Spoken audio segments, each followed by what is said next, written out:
Nagpada police station में हमने ये एफआईआर दर्ज की।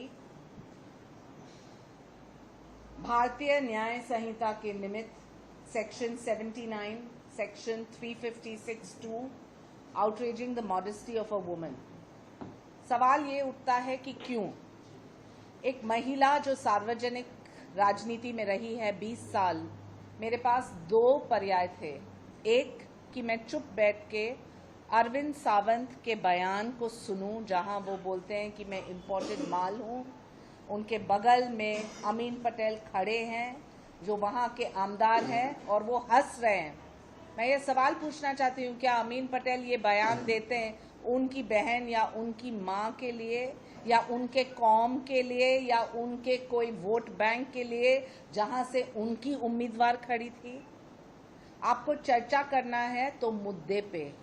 और आज मैं उबाटा सेना को पूछना चाहती हूँ संजय राउत के स्टेटमेंट पे, जहां वो बोलते हैं कि माफी मांगनी नहीं, वो इम्पोर्टेड है।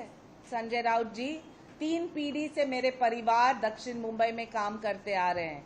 मैंने सब सबूत दिखाया है डेट्स के साथ, जहां मैंने अरविंद सावंत के लिए कैंपेन किया 2014 से 2019 तक। तब मैं आपकी लाड़की बहन थी, आज मैं इम्पोर्टेड माल बन चुकी हूँ।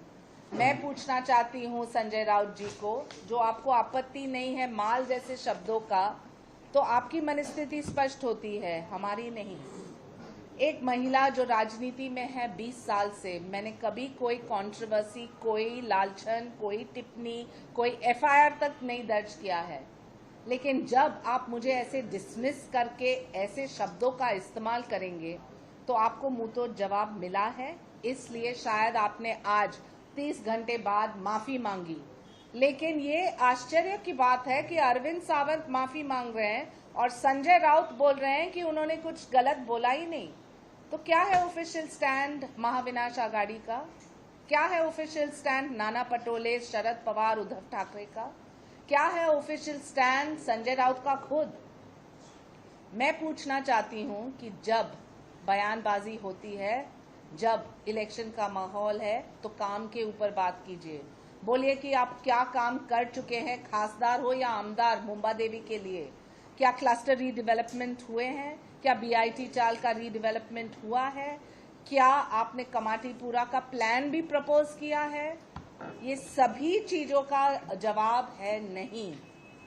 और फिर आप टारगेट करते हैं एक महिला को और फिर आप माफी मांगते हैं 30 घंटे के बाद, जब एफआईआर दर्ज होती है, जब नागपाड़ा पुलिस स्टेशन में कॉग्निसेंस लेते हैं, तब आप माफी मांगते हैं। और संजय राउत कहते हैं कि अरे क्यों माफी मांग रहे हैं, ये तो इम्पोर्टेड माल है। माल का मतलब है ऑब्जेक्टिफिकेशन। माल का मतलब है कि मैं किसी की प्रॉपर्टी हूं जो मैं नहीं हूं। मैं एक महिला हूं, लेकिन मैं माल नहीं हूं।